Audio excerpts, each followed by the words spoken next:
Hello and welcome to Whiskey and Wool. I hope you liked that little intro. I think right after my last episode with you, the next day I went to see my son and my grandbaby and my daughter-in-law, and we walked around Central Park.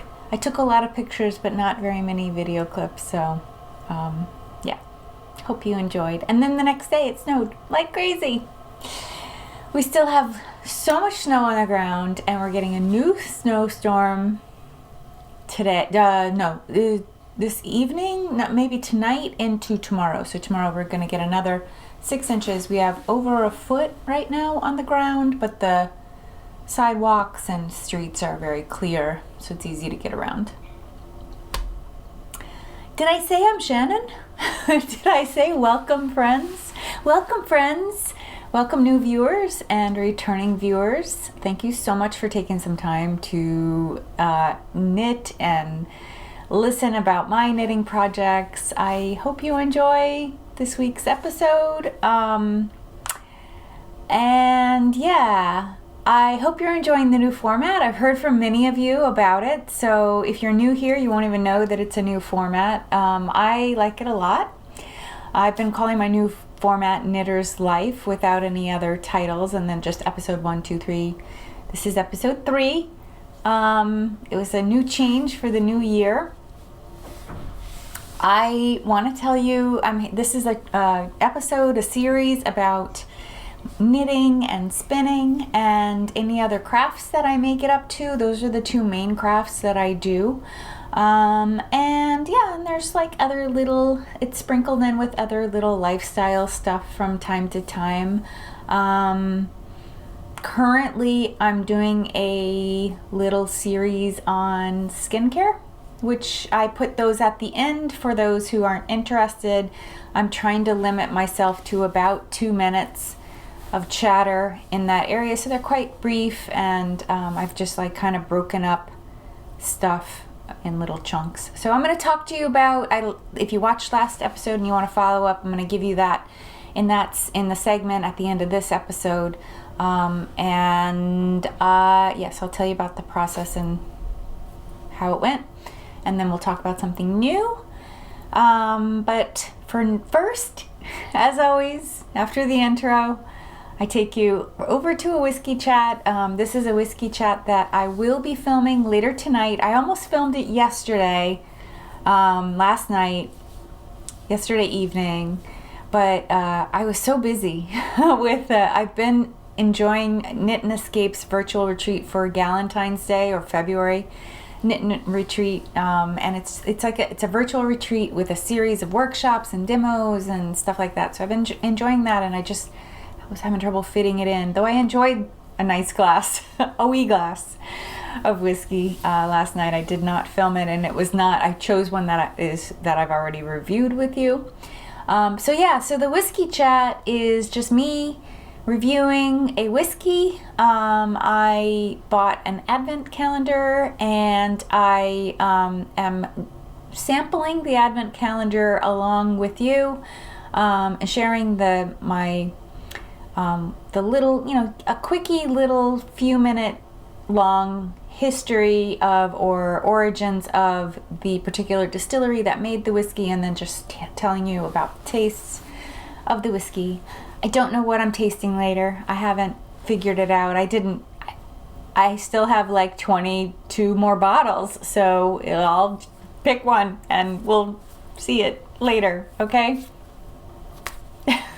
I'll tell you where to skip to if you don't want to watch the whiskey chat. Some people don't like it, and it's totally cool. You can skip to here to get right there. Hey there. I am going to do a little whiskey chat with you. I just finished recording the full episode, and I looked at the footage, and I think I have about 2 hours worth of footage to go through. And I was like, okay, I think I need to pour myself a drink. So let me do the whiskey chat before I pour myself a drink.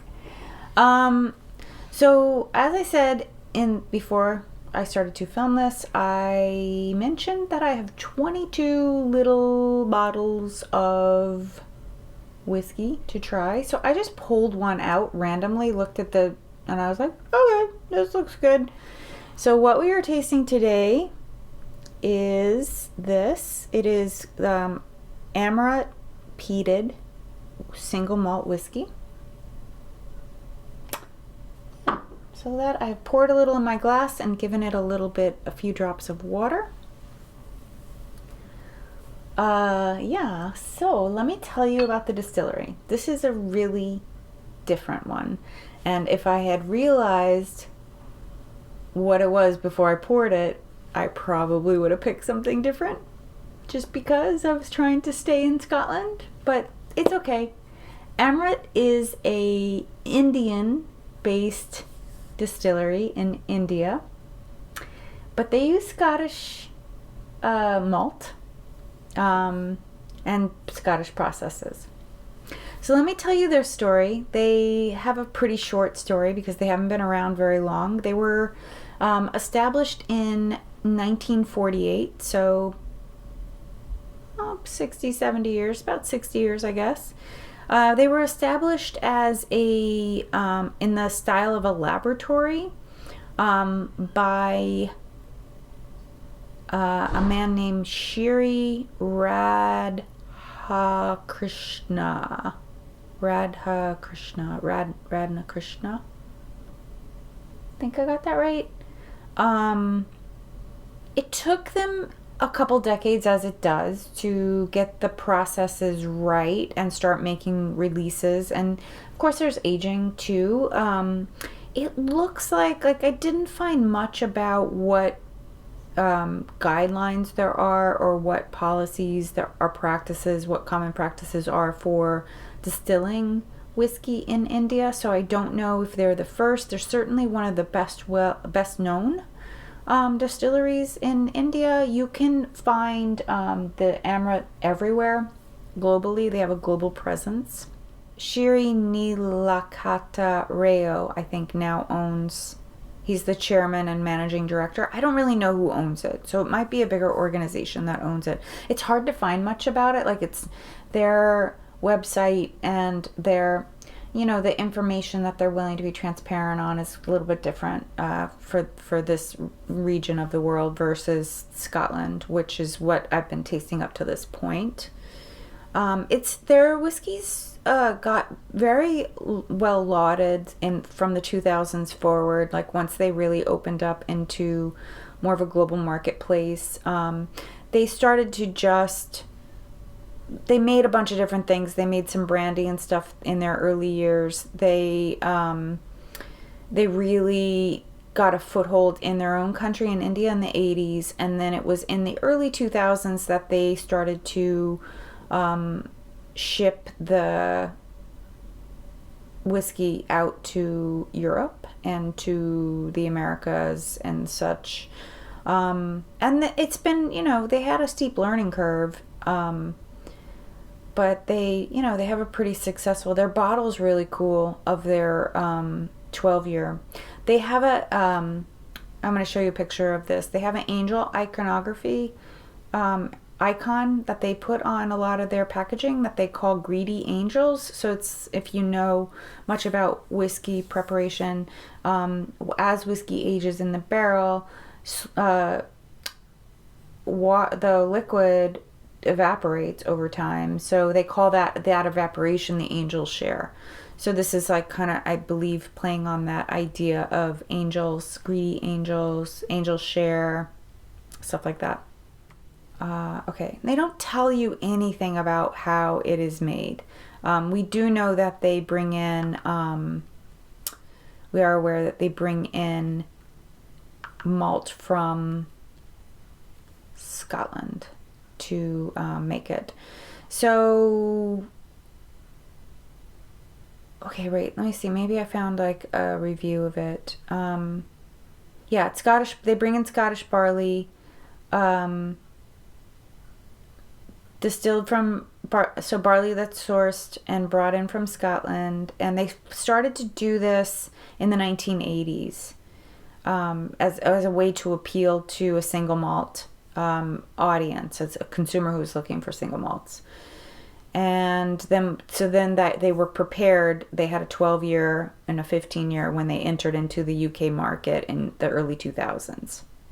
And today, they're still made with 100% peated Scottish barley. So that's where the peated comes in.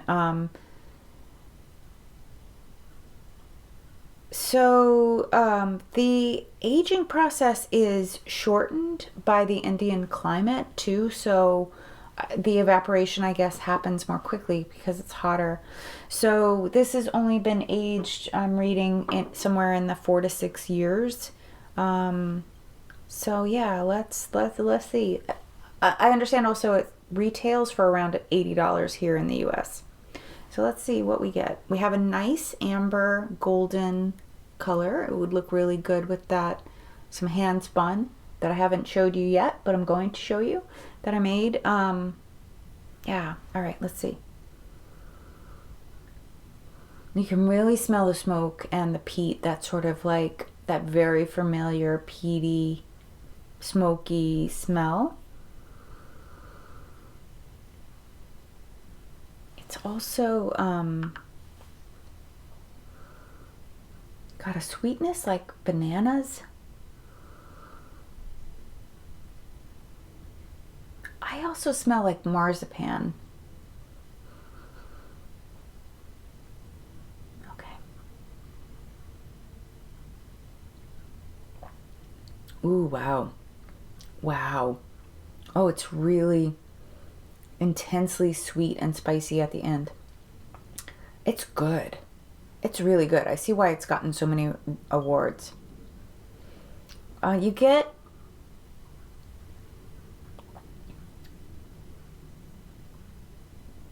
it's not really,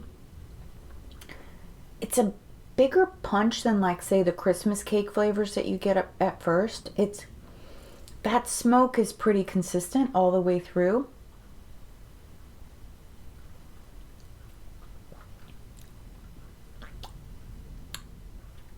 Yeah, there's a fruit taste in there too, like honeyed apples or something like that. Okay, here's what they say about their taste, about what I should be tasting.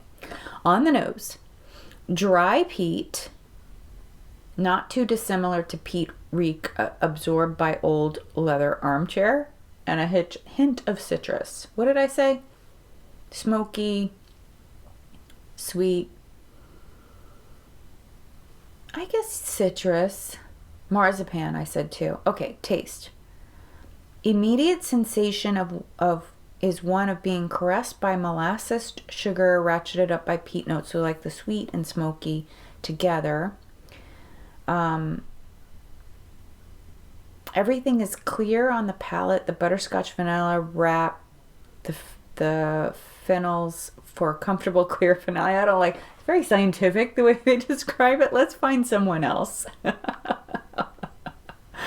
Okay. Classic peat smoke, sweet, heathery, almost like Highland peat, a bit of wood ash and savory cured meat like bacon on the nose. Interesting. I didn't know I was supposed to be smelling bacon, but yeah, now that they've said it, I do really smell it. It's a considerable departure from the fruit-forward aroma of unpeated offerings, but I do get the same creamy texture. On the palate, bright, light-bodied, and initial oiliness turns to almost effervescence across the sip. That's true. That's I think that's very accurate.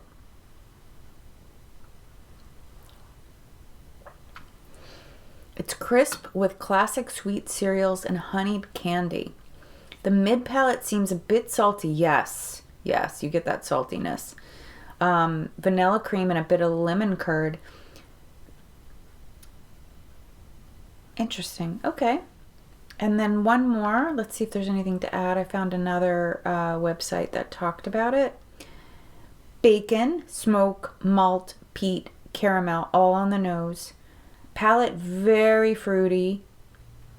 Lots of malt and tart. The finish, peat at the end and fruit teas. It's an interesting way to think of it. Excellent nose. It's really, really good. And it's super interesting. Like, I guess I didn't realize that the evaporation is what's important about the aging process. I didn't know that you could accelerate that by aging in a warmer climate. Very interesting. I'm going to start working in some Japanese whiskeys later on this year. Maybe like I'm going to look for a Japanese tasting set to share Japanese whiskeys with you. So I'm interested to see, like, we have a pretty good idea of what the Scottish processes are. They are certainly the model for so many of these other distilleries that open in other countries. So it'd be very interesting to see what we discover as we look at whiskeys from other countries. But I do nevertheless have the majority of Scottish whiskeys for you for the upcoming weeks, and a couple from other countries. But this was a nice surprise. I would not hesitate to pick this up if I saw it on the shelf. I think it's got a lot going on, a lot of flavors, a lot of like really cool, yummy, comforting flavors that would be pretty delicious. Like, if you want a whiskey that is going to entertain you, I think this is one that would do that as you drink it. So cool. I'm excited to finish it up. I'll see you next time. Okay, you're back. I hope you enjoyed. Those are so fun. It's like yet another thing for me to share with you that is, well, it's whiskey, and this is whiskey and wool. So I hope you liked it. I hope you enjoyed that quite a lot. And I hope you have a nice glass of something. I don't think this is going to be a long episode, but who knows? Who knows? It's hard for me to gauge now because with my new format, what I'm doing is filming as I go, like little clips, and then editing them together with me talking to you, filling in the blanks of whatever wasn't in the clip, or like closing the loop on the project that wasn't in the clip. So before I talk to you about what I'm wearing, I'm going to have you go to a clip where I talk about what I'm wearing, like where I was at the moment that, from the last moment that you saw it on this channel on episode 2. So yeah, watch those clips. I'll see you soon.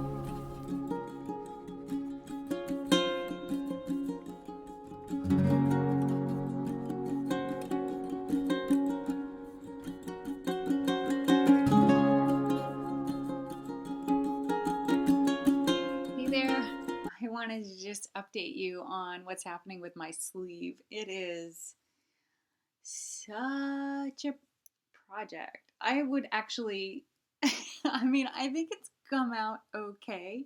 I did appreciate all your comments about what I should do with the sleeve. I decided to go for full-length sleeves, just sort of cobbling together what I have and knitting both sleeves at the same time. So this sleeve, this second sleeve has been knit up to this point right here. So I need to do the rest of this. What I've been doing is using my scale, and weighing the bit I have. This is actually a pretty large chunk, but like weighing this little thing and dividing it in half. Like saying, I've realized that it takes half a gram to make one row. So if I've got a little dab that's like 3 grams, I can do 3 rows on each side, on each sleeve. So my sleeves will match each other. They are not lining up necessarily. They're kind of lining up with the body. I think you'll see better when I have it either on myself or on Martha when it's all done. But I only ripped back once, and it was because I had done a big section of this blue, and it just looked weird.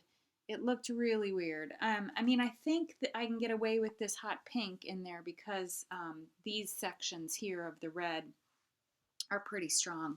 So yeah, that's what's going on. It's been pretty nail biting over here trying to figure out how to finish the sleeve. And I did consider actually ripping the whole garment out back up to the neck and starting over with a pattern that I could carry on throughout the whole sweater. But I think that's a little extreme. I will save that for post finish, and if I'm not wearing it because it's too loud or bright or whatever, then I will absolutely do that. But so far so good. I really like it. I think it's going to be a cozy wear. It's certainly bright. People will find me in the snow or cold winter days. Yeah, I like it. I'm liking it.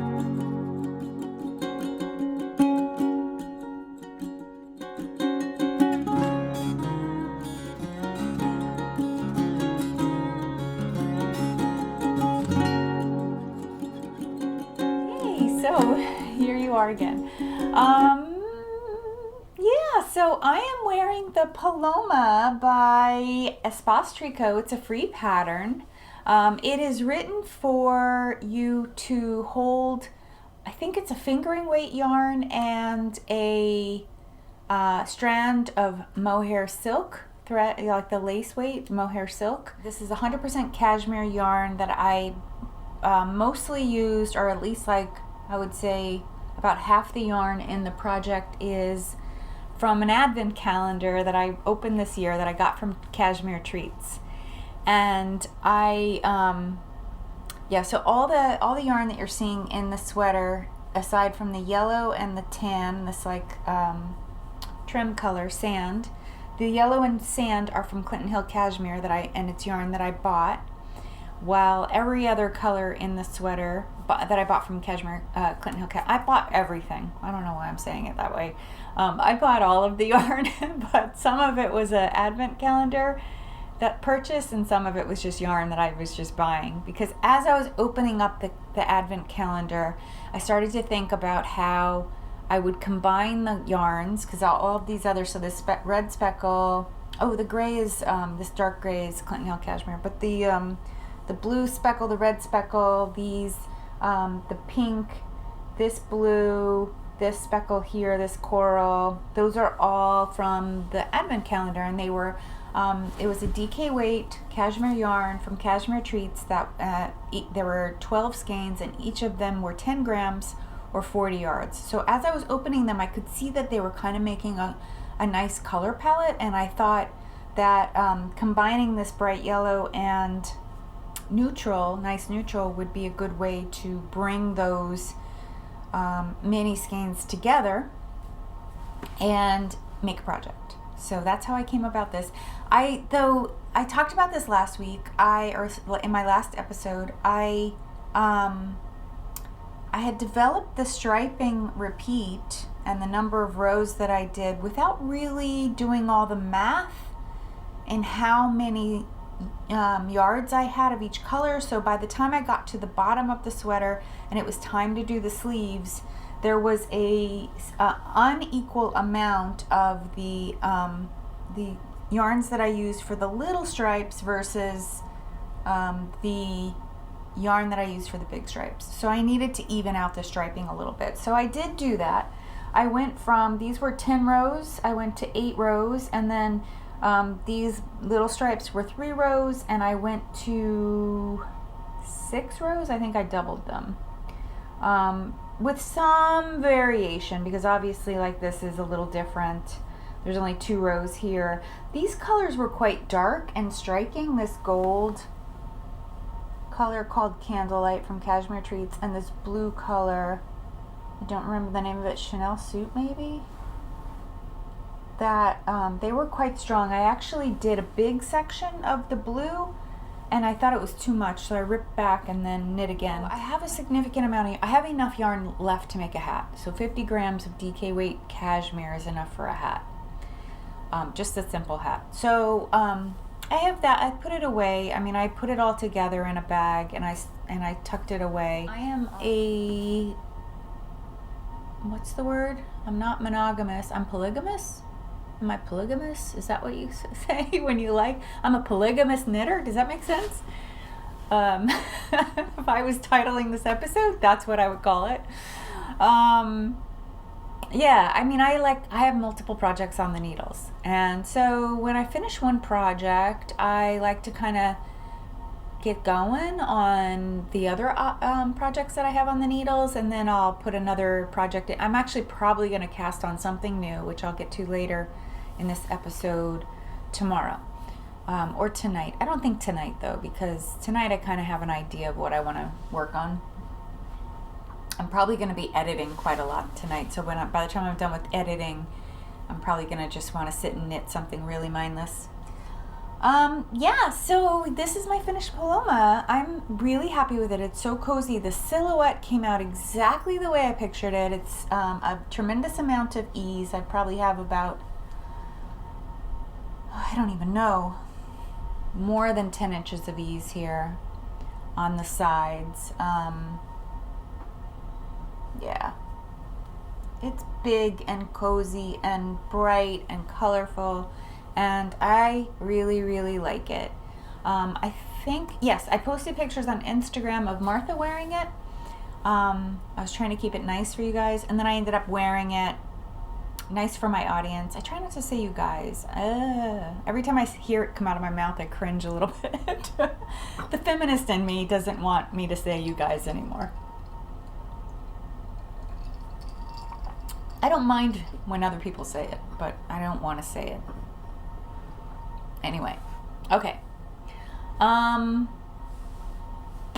Yeah, so that's it. This is my Paloma. A minute, maybe less, about the new format. So I love the new format. But when I'm recording this part, it's hard for me to remember what it was I already said in a clip. So I end up doing a lot of editing of this part.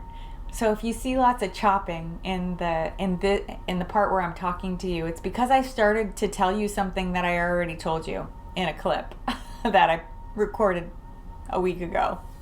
Yeah, so that's a thing. That's a thing that's happening. I have a new cast on that I'm about to do. I just wanted to show it to you. It's a chunky knit, and I don't really like chunky knits, bulky knits, but I went ahead and purchased this yarn. This is from Liverpool Yarn Company, which is in Pennsylvania. They're a sheep to skein operation. I believe they have their own sheep, and they also use sheep from around the way, around their area. So yeah, there's their label. 100% natural Shetland, spun in Pennsylvania. I don't know about you, but I always thought Shetland wool was pretty scratchy, but this is so incredibly soft. And I have knit a swatch here with a little bit of mohair in it. So why I got interested in this, I was watching Taylor of Fiber for the People, and her, I think it was her last episode since I'm recording this. There might be one more actually that just came out. Anyway, I'll pop a picture on here of her wearing a cardigan called the Kinikin Cardigan, and it is sort of cropped but a bulky knit sweater. She lives in a very warm climate in Nevada. I don't know if you're familiar with her or not, but her climate's fairly warm. It does get cool at night and stuff, as it often does in the high desert regions of the U.S. But I fell in love with the way the sweater looked on her, and I loved the structure of it, and I looked at the pattern and went ahead and purchased it, and then started to think about what yarn I wanted to knit out of it, and I knew I wanted sort of a crunchy wool. Like the pattern uses loopy mango, which I love, but I don't really like the drapiness of the look of the loopy mango in the picture of the Kinikin cardigan. I really loved the way Taylor's looked. And she put it with, she had stranded her chunky superwash with a strand or two of mohair. So I decided to just try one strand of mohair just to get that marled effect. I really, really love it. I knit, what you're seeing here is, down here I knit with 2 strands, and then up here with 1. I prefer the single strand because I really love this color. This is one of the new mohairs that one of my sons bought me for Christmas. I absolutely love it. It is from Willow Cottage Yarn Company. It is called Uravity, which I think is some sort of anime character, because that son and his significant other are really into anime. yeah, so I put these two together and I love it. And I ended up having to swatch on different size needles. I'm going down in needle size. I'm gonna be doing this gauge right here rather than this gauge. This was the gauge called for in the pattern, but I didn't really like how drapey. It's a little too squishy. I want a more structured, bulky knit, yet still breezy. I think that's what makes this so appealing to me, is that it's breezy and light and will still be breathable. I mean, that's what Taylor says about her sweater, which I really, really liked. So yeah, I'm going to be casting this on this afternoon and going down a needle size to get to this gauge. I'm going to do one extra row ahead of one extra increase row ahead of the chest to get a few more inches to accommodate for the fact that I'm going down a needle size. But overall, really excited about stitching this up. I can't believe it's a pattern that only takes 350 yards. It's just crazy to me. I think it'll be done by Monday. It's Friday right now. We'll see. I will share more with you later.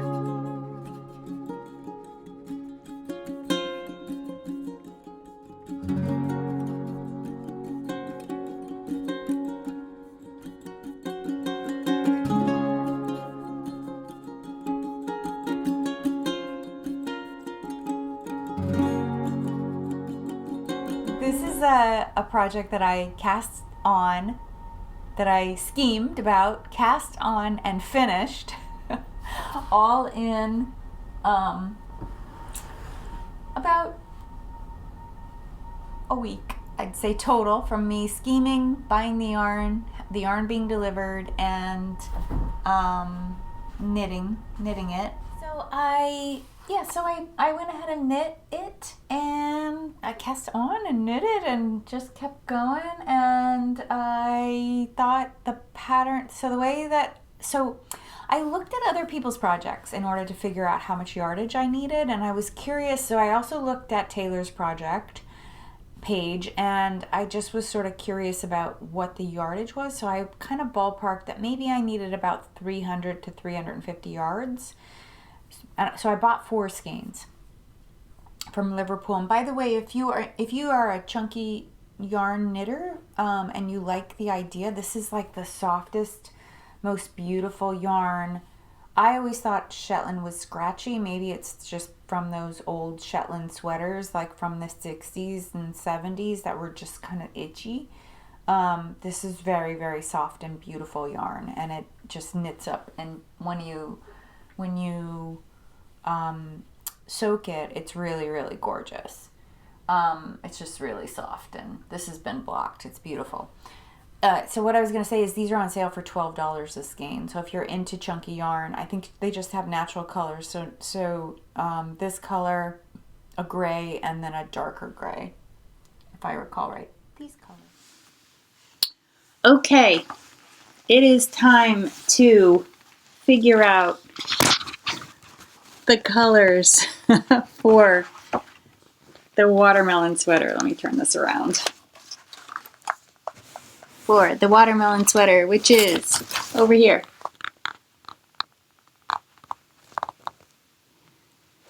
So this is kind of urgent only because I, actually let me just put this down right here so you can see it. It's front and center. Only because I want to make the baby Bernie mittens, and I got these minis. I have all these minis from, and you know, a little bit of leftover from a sweater project. But I have all these non-superwash minis, and I want to make some little baby mitts for my granddaughter. So I decided that I first should sort of figure out what I need for this sweater, because I'm using the same minis, and after I settle those colors, because that is, I think it's 12. I have a chart here. It is 2, 4, 6, 8, 10, 11, 12 colors. So I need 12 colors for this sweater, and what I did was I just made myself a color key, so that I could sort of mess around with the colors. So I think this is them right here. And then I'll have these left over to use for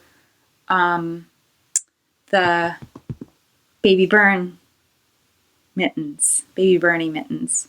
So yeah, so you can see too. I think I'm going to use this as the main color.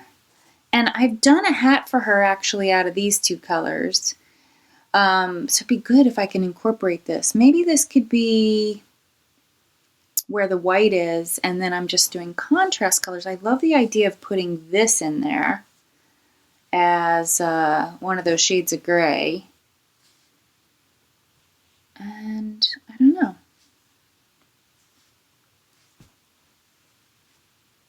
Maybe those two, because I feel like those should be tonal. I don't know. Definitely maybe those three, and then what the other color is can be flexible. Purple. Maybe the purple. Maybe those.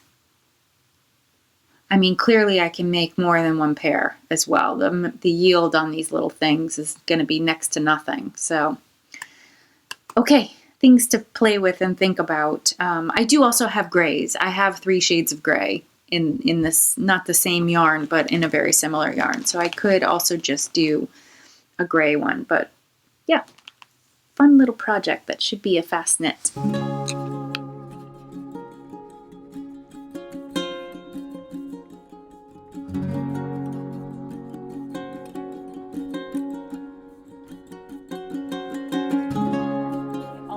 Have completed my little baby Bernie mitts for my granddaughter. I don't think I talked about these last time. I think I was talking about making them. But yeah, they're all done. They're so cute and I can't wait to give them to them. I would have seen them tomorrow, except that it's gonna snow. So it's not conducive for an outside visit. So maybe next weekend. That would be nice. But yeah, I really think these were very fast knit too. I could knit one in an evening. So one evening, second evening. And very, very easy to follow chart, very intuitive. And I believe these will fit for about a year. Like these would be good for up to a 1-year-old. You know, if you wanted to just stick something on your child and let them, you know, keep their hands warm. Of course, it keeps their thumb inside too because there's no thumb on the pattern. But that, you know, it's probably a good thing when they're a year old or so and walking around in the snow. But yeah, these are knit out of Liverpool yarn. The white is Liverpool yarn. They're fingering weight, and the gray, the 2 shades of gray are also Liverpool yarn. And the blue is from Grey Sheep Company in the UK. Yeah, I have a dab of that left. Okay.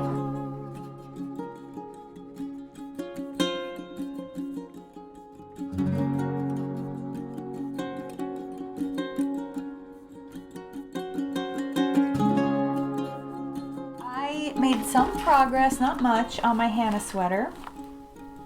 And I actually this is HANA by Junko Okamoto. I finished, last time I think I had just started this section here. This is a modular knit where your front and backs are knit in 3 modules. Your first module is this panel right here. And when you're done, you bind off and turn and then cast on, and I knit from there up this like waffle stitch and these twisted cables in there, and then when you finish that you bind off and turn the work, and then you have the 3rd panel. So that's what I'm working on right now. Has this pretty cable. This is actually a pretty fast knit. It's just a knit that you need, because I'm knitting it in DK, so it's a knit that you have to pay attention to. So, once I finish this panel, which it's not very long, it's probably about, about as wide as this one here. It's not very wide, if even that wide. yeah, because this is the neck right here, and the shoulders. Oops, probably be more like over here. So it's a drop shoulder. This is like a very old school knit in terms of like you're basically knitting two boxes that are your front and your back with absolutely no rib trim. And then you do an embroidery finish across the top of the neck, and you do embroidery details wherever the panels are connecting with each other, and then an embroidered detail around the bottom and around the sleeve. So there's no rib anywhere on this. But lots of fun cables that are pretty easy to do. I haven't struggled. None of these are nearly as wacky as the dragon, the dragon scale that I did, the dragon cable that I did last winter for this last Christmas season for one of my sons. That was crazy. This is pretty easy compared to that. Doable, like you just go step by step and follow it along. I think this is a good way to do an all over cabled sweater because you're constantly changing. You don't feel like it's a drag, it's a slog through this like massive section of cabling that you're doing from the hem to the top, because you're doing it in sections. You're doing this little box, and then you're doing this little box, and then you're doing this little box, and together they make your front. So the idea of this pattern is that you make two of these, one for the front, one for the back, and then you make a triangle shape for each sleeve. You do two of those, and that has just a center cable down the front. Most of it's all reverse stockinette. And you knit it all in pieces and then put it together. Last time, I have to correct myself, because last time I talked about this pattern and looking at people's projects, it looked like people had reversed it, and this was on the bottom when it was meant to be on the top. I was wrong. It's meant to be on the top on your back and on the bottom on your front, which was what I was seeing, because I was looking more closely at the pattern instructions about how to put it together. And as far as I can tell, it doesn't really matter. Like, people kind of change things around. I saw a couple people who had done it with this up here on the top in the front. Also, if you have a front and back that are exactly the same, it's reversible. So you can make one side the front or one side the back. So I'm going to think about it. I'll figure it out later when it comes time to putting it together. But yeah, I just wanted to give you an update on this. And this is really very little knitting. I literally did not think I was going to show this to you a couple days ago. I didn't think I was going to show it to you this week at all, because I didn't think I had it finished. Like, I had worked on it. I did not work one bit on it until yesterday. And then I worked on it a little bit today too, and I really made a lot of progress from not working on it too long. And before I wrap that up, I just want to tell you about the yarn. The yarn is Daylights by Harrisville Tweed. It is Cormo. It is a Cormo undisclosed wool blend. That is Daylights is a white Harrisville design, not Harrisville Tweeds. I think they used to make tweed. Maybe they still do, a division of them. Anyway, the Cormo is the white. There's a red flex that is the other wool in it. And Daylights makes a number of colors the same exact way with a mainly white base. And oh, there you go. You can really see the red. And so mainly white base with other colors in place of red. So like yellow, blue, purple, brown, things like that. It's beautiful yarn. It's gorgeous. I can't wait to block it. I think that's going to be so cozy. I really hope I finish it before winter's over. Yeah. I shouldn't cast anything else on, but I know I'm going to. Okay, I also made some progress, not a lot, because this is kind of a sloggy project, on the half and half triangle wrap from Purl Soho. Oh goodness, I was hoping to be at the end of a row, but I actually just kind of switched and started a new row. Okay, that's fine. So I have started my second color. I have, oops, let me not pull the stitches off the needle. So you can see there. I've attached my color 2. So I talked about this pretty extensively in episode 2. It is it's a free pattern by Purl Soho. Caddy Jacks are doing a knit along that is going all the way to October.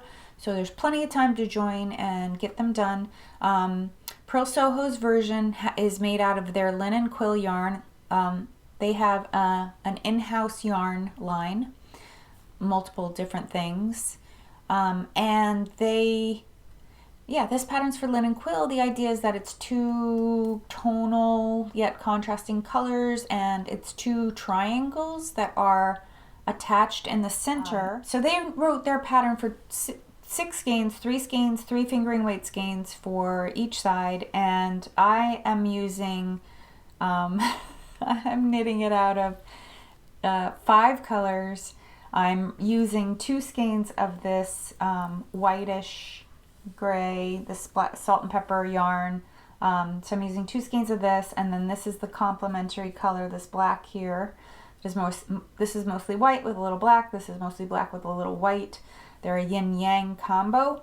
So 1/2 is going to be this salt and pepper, a stripe of the salt and pepper, a stripe of the black, and then another stripe of salt and pepper. And then the other side will be, they're a little too far away and under a bunch of stuff, but it will be a hot pink, a bright yellow like this color, and a bright blue. So, and I was looking at Stacy of Stress Knits she's got one in progress, and she's past the halfway point. Like, I'm not there yet. I'm not to the halfway point yet. I don't even think I'm halfway to halfway. Yeah, no, I'm not, because I would be halfway through this skein here, and I'm not yet halfway through this skein. So anyway, I was looking at, Stacy was showing hers, and she was holding it up, and hers looks so much bigger than mine, and maybe, I know she's a lot further along, but also the way she was knitting on the second side, and so she was basically doing the second triangle, and you attach it, you're knitting it together with the first side as you go. And I was realizing that the stripes, I think, are going to meet like this. Like, so if the lines are here, this is the center point, right? And here are the corners over here of the triangle. And then this is its flat line.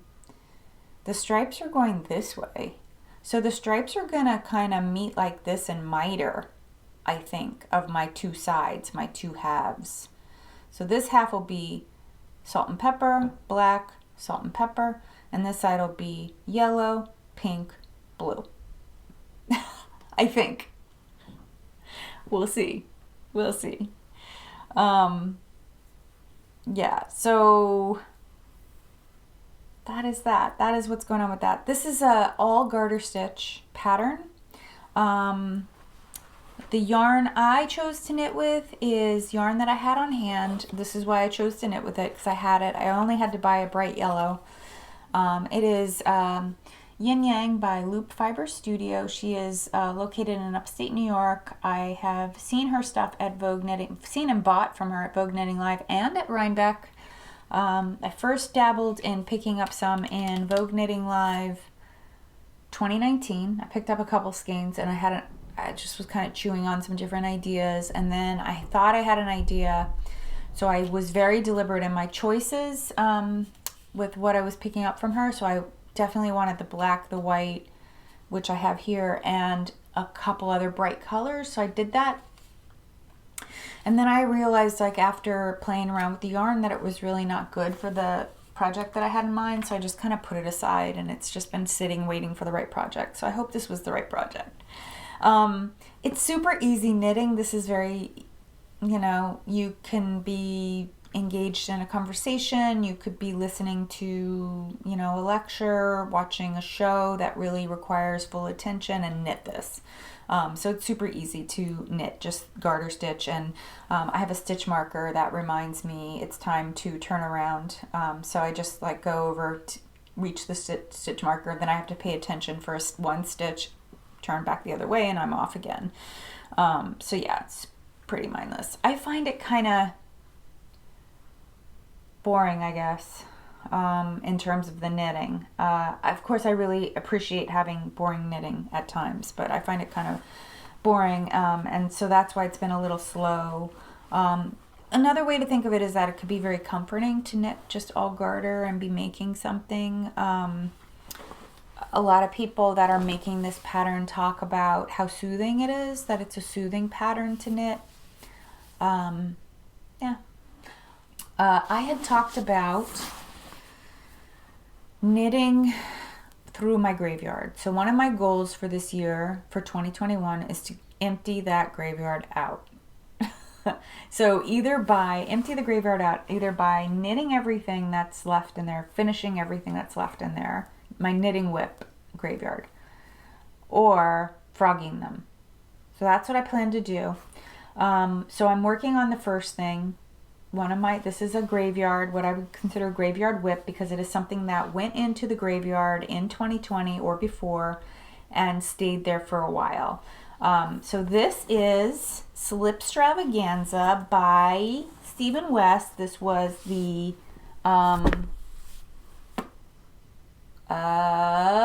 knit along that he did before the Hyper knit along. This is his fall mystery knit along, which is so fun to do. If you've never done a Stephen West mystery cal, they are so fun. He does 2 a year. He does one in the fall and one in the spring. I have done fall ones with him. This is actually only the second fall knit along that I did with him, and the 2 that were before that I was really glad I didn't do, because when I saw the project afterwards I was like, glad I didn't do that. I mean, they were pretty, they just weren't for me. So I said to myself when this cal was coming out, if I could find yarn in my stash to do this project, I will do it. So, and if you've never done a Stephen West mystery cal, he gives you guidelines for how to pick the yarn. Like, this section should be this color, your main color should be a solid or a semi-solid. It's fine to put speckle here. This could be a texture yarn. This contrast color could be he gives you all that guideline. And if you're not determined to use your stash and you're okay buying new yarn, he puts together lots of kits, or he works with vendors to put together kits. So you're getting like a really safe grouping of colors when you buy a kit. So if you're nervous or if you had a bad experience putting together your own colors, you can buy a kit almost always, like ahead of the launch of the pattern. Okay, so I did this Slipstravaganza thing. I have showed it before on this channel. I think I showed it as I was going along. I knit it all the way up to the last section. I kept up with all the clues. It wasn't too hard to manage, keeping up. I love this striped border right here. It's pretty cool. And I got to the last section where he revealed the last section, which then showed you what the whole shawl would look like. And I saw that it was going to be about a border of about 900 stitches or more. And I thought, okay, I'm putting this away now because I know that's going to take me quite a while to finish, and I have Christmas knits to make. So I put it away. It went into my whip graveyard to hang out until I was done with Christmas. So this is the first one that I took out of the whip graveyard, and I have been, again, this is a slog because it's 900 stitches. And I've been making progress on the border. I'm really kind of proud of how much progress I made on the border, given that it's 900 stitches. So when I put it down, I had only like 2 rows of the border. The border starts right here from the triangles forward. I had just done 2 rows of the yellow. And then from there, since I took it out of the graveyard, after I finished woven chevrons, I went ahead and knit. I'm on the 5th of 6 sections of border, this right here.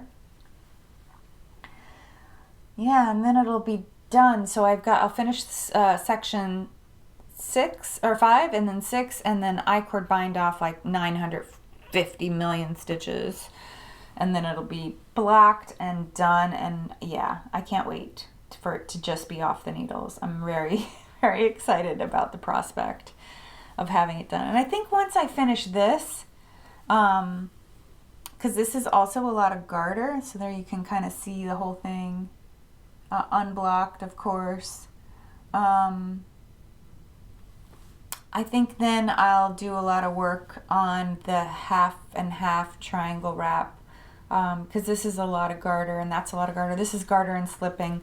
Funny enough, like, so I picked this up after I finished woven chevrons, and when I picked it up I was like, oh, this border is exactly the way you make woven chevrons, except that he has you combine the stitches, like the mechanics of the stitches is exactly the same. So it felt very familiar because I had just come off of doing that lengthy project.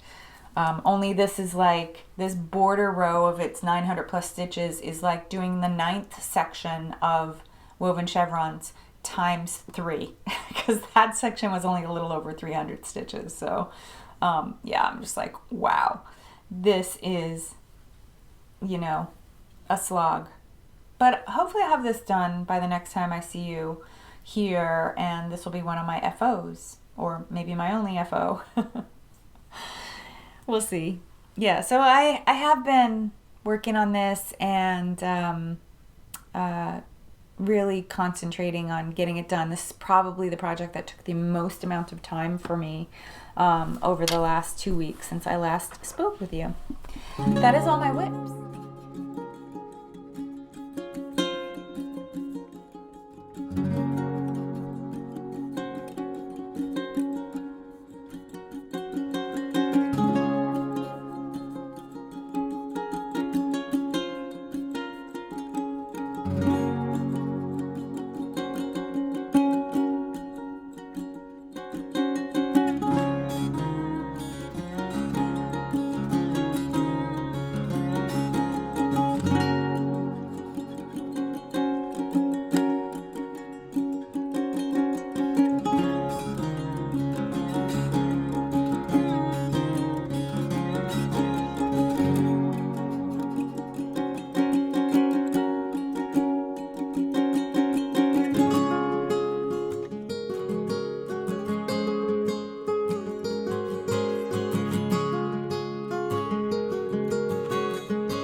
Is a DK weight.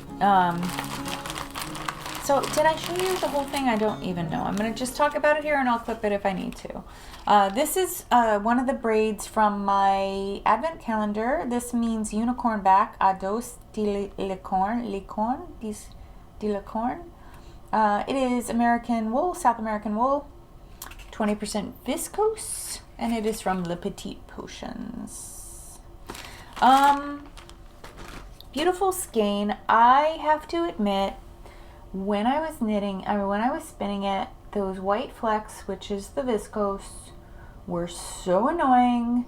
They were really little chunky bits and pieces, and I thought, oh my god, this is gonna be a slubby yarn, and I don't like it. I'm not gonna like it. I'm spinning another skein of yarn I'm not gonna like.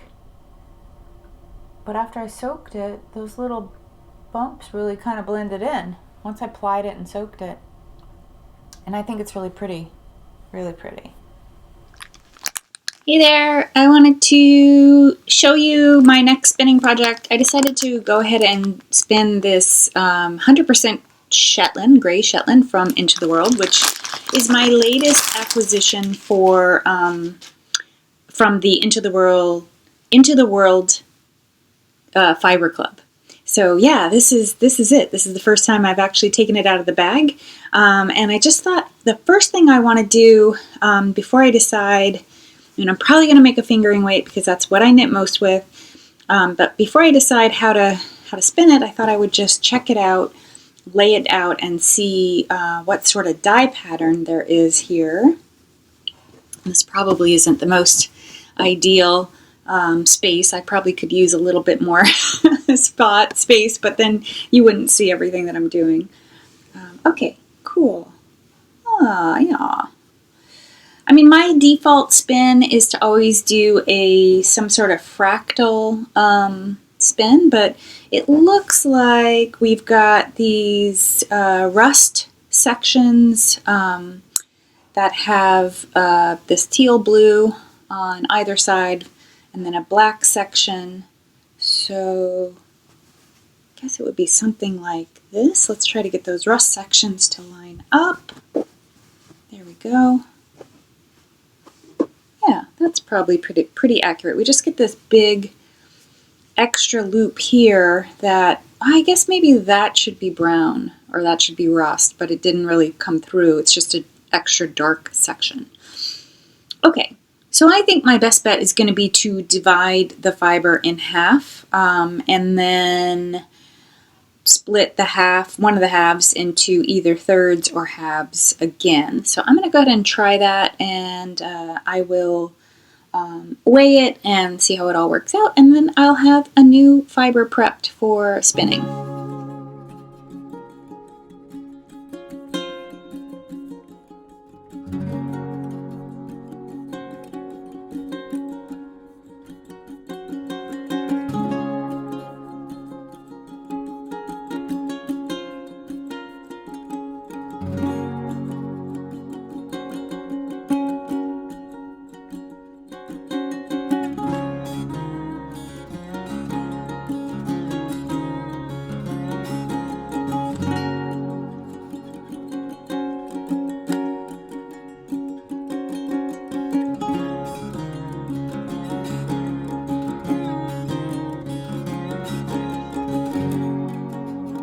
Okay, there we go.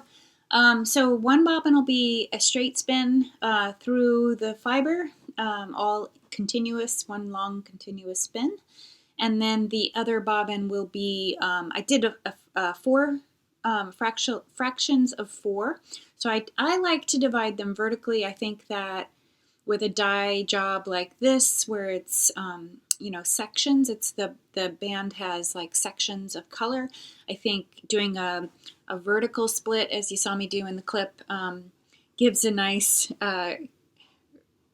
more concise repetition than doing because you can also tug and pull like I did to pull off these 2 parts. I pulled off these 2 parts because this one was about 8 grams heavier than this batch here. So these little dabs evened it out, and I'll just put them either at the beginning or the end of the, or somewhere in the middle maybe, of the bobbin, of this bobbin here.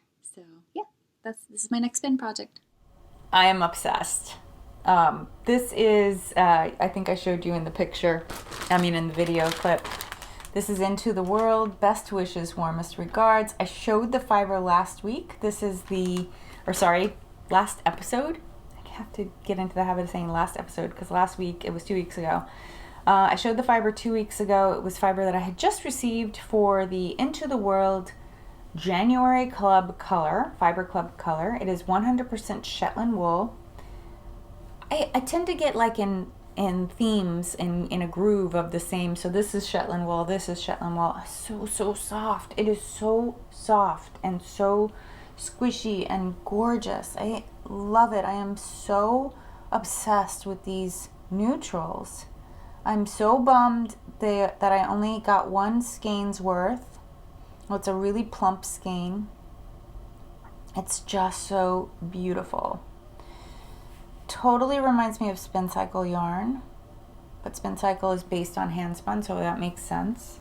I really wish, so this is about 450 yards. I wish I got another fiber bump. I think when she mails out the fiber, she puts up for club members only extra fiber bumps, and I just didn't look because I didn't. When the fiber came out, I was like, okay, great, Shetland. I'm interested in trying Shetland, and I wasn't that interested in the color. Like, I liked it, but I didn't love it. Like, I didn't know I was gonna love it. I really love it. So now I will think about what project I'll make with this. I see this as being a contrast color in a color work pattern. Maybe, maybe the rest of the yarn is a very nice white neutral like that. So this will really pop. I was also thinking that some gold might be pretty. Like, it might be really pretty with gold, right? So for future spinning, I have prepped the fiber. Some gold fiber that I got from John Arbin at a sale in the summer-ish. So, I mean, that would also be really spectacular and scrummy.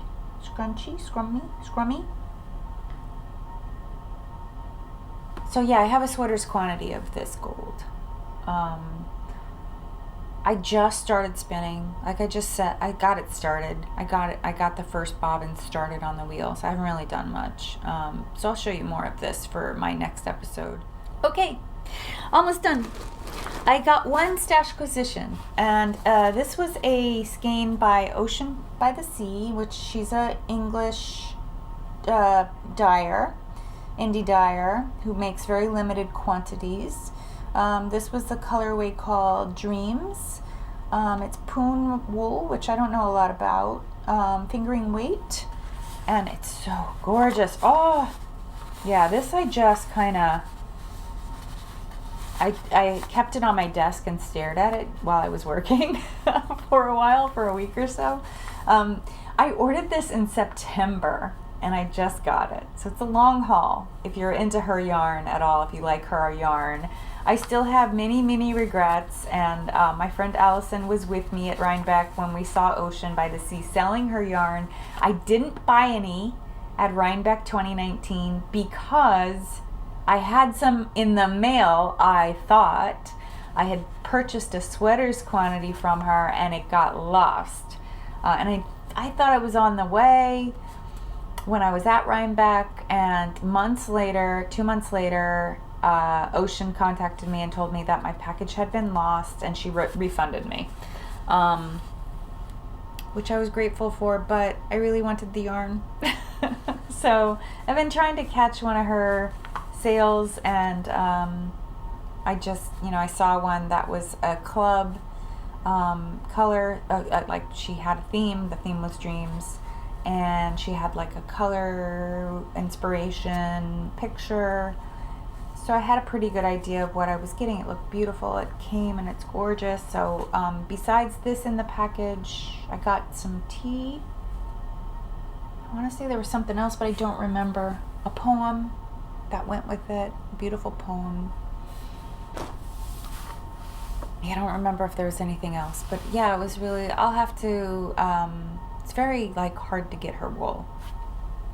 So I will try again when the timing is right.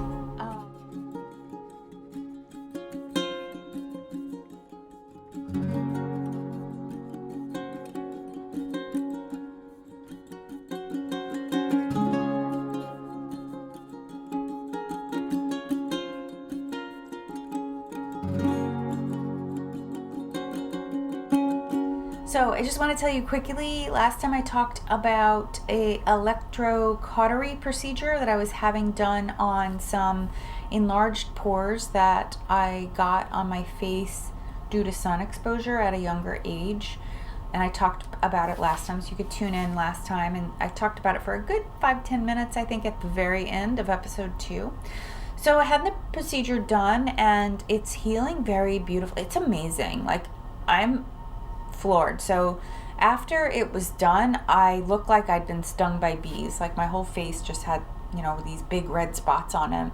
But those red spots heal and turn into scabs. The scabs fall off, and then there's this smooth skin underneath. Albeit I have a couple little, I don't know if you could see, but I had a big patch right here on my forehead that I still have some red spots, but the bumps are pretty much gone.